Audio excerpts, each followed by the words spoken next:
Hi நண்பா நண்பீஸ், welcome back விகிவிஸ். Video பார்க்குறவங்க like பண்ணி அப்படியே சப்ஸ்கிரைப் பண்ணி சப்போர்ட் பண்ணுங்கள் நண்பா. மறக்காமல் சப்ஸ்கிரைப் பண்ணுங்க. இந்த video Clasico CSK versus Mumbai Indians second round. First ரவுண்டில் வந்து வான்கடையில் வச்சு 103 ரன்ஸில் வேறு லெவலில் செஞ்சு விட்டாங்க. இப்போது சேப்பாக்லேயும் வந்து சரியான ஒரு பர்ஃபார்மன்ஸ், பேட்டிங் அவுட்டோ போலிங்னால தான் மெயினாக வின் பண்ணிங்க சிஎஸ்கே. சரியான ஒரு பர்ஃபார்மன்ஸு சிஎஸ்கே வருது. டாஸ் வின் பண்ண மும்பை வந்து பேட்டிங் சூஸ் பண்ணியிருந்தாங்க. இது வந்து 2 பேஸ்டாக இருந்துச்சு விக்கெட்டு. பட் நான் கொஞ்சம் பயந்தேன். ஏன்னா வந்து சிஎஸ்கே வந்து ஆஃப்டர் 2019 180+ சேசிங் பண்ணி தான் 180 மேலே அடிச்சுன்னா கொஞ்சம் டஃப்பாக இருந்திருக்கும். பட் நல்ல ஒரு போலிங் பர்ஃபார்மன்ஸ் சிஎஸ்கே சைட்லேருந்து ராமகிருஷ்ண கோஷ் வந்து டிவ் பண்ணியிருந்தார். பட் ஸ்டார்டிங் ஆடின ரயன் ரிக்கல்டன் அப்புறமா வில்ஜாக்ஸ் வந்து சீக்கிரமாக அவுட் பண்ணிட்டாங்க ஒரே ரனில். அதுக்கப்புறம் ரயன் ரிக்கல்டன் வந்து நல்லாவே ஆடினார்.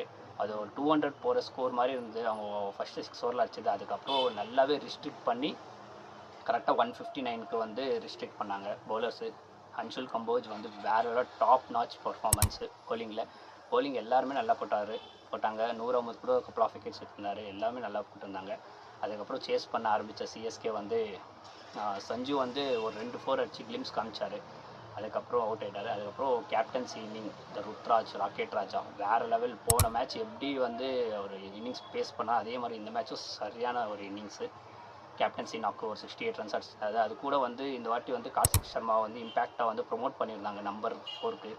பட் அவர் எப்படி ஆடுவாருன்னு நினச்சோம். பட் ஸ்பின்னர்ஸ் நல்லா ஹிட் பண்ணுவாருன்னு சொல்லிட்டு அவர் இறக்கி விட்டாங்க. அவர் நல்ல ஒரு ரெஸ்பான்சிபிலிட்டி எடுத்து அந்த ப்ரெஷரை ஹேண்டில் பண்ணி அவரும் ஒரு 50 அவுட் ரன் அடித்தார். Made in 50. கண்டிப்பாக வந்து வேறு லெவலில் இருந்தது அவர் ஆடின இன்னிங்ஸ் எல்லாம். அவர் டேக் ஆன் பண்ணியிருந்த ஸ்பின்னர்ஸ் அப்படின்னு சொல்லிட்டு. உர்வில் பட்டேல் வந்து 1 டவுனில் வந்து சரியான ஒரு கிளிம்ஸு. 12 பால் 24 ரன்ஸ். அதுதான் ஒரு மொமெண்டம் எடுத்துகிட்டு போச்சு இந்த மேட்ச்சில். கண்டிப்பாக சொல்லி ஆகணும். அட் லாஸ்ட்டு சிஎஸ்கே வின் பண்ணிட்டாங்க 1/8 விக்கெட்ஸ். கண்டிப்பாக பார்ட்னர்ஷிப் வந்து கார்த்திக் சர்மாவோட ருத்ராஜோட வந்து 98 ரன்ஸ் பார்ட்னர்ஷிப்பு. ஒரு கம்ஃபர்டபுளாக வின் பண்ணிட்டாங்க. இதே ஒரு ரெஸ்பான்சிபிலிட்டி, இதே ஒரு பர்ஃபார்மன்ஸ் வந்து அடுத்தடுத்த 5 மேட்ச் 6 மேட்ச்க்கும் நல்லா இதே பர்ஃபார்மன்ஸ் கொடுக்கணும்னு சொல்லிட்டு நம்புகிறோம். சிஎஸ்கே கண்டிப்பாக கம்பேக் பண்ணுவாங்க. நல்ல ஒரு கேப்டன்சி பண்ணார் Ruturaj. Man of the match வந்து ருத்ராஜ் கைக்வாட் பண்ணார் மேன் ஆஃப் தி மேட்ச்சு.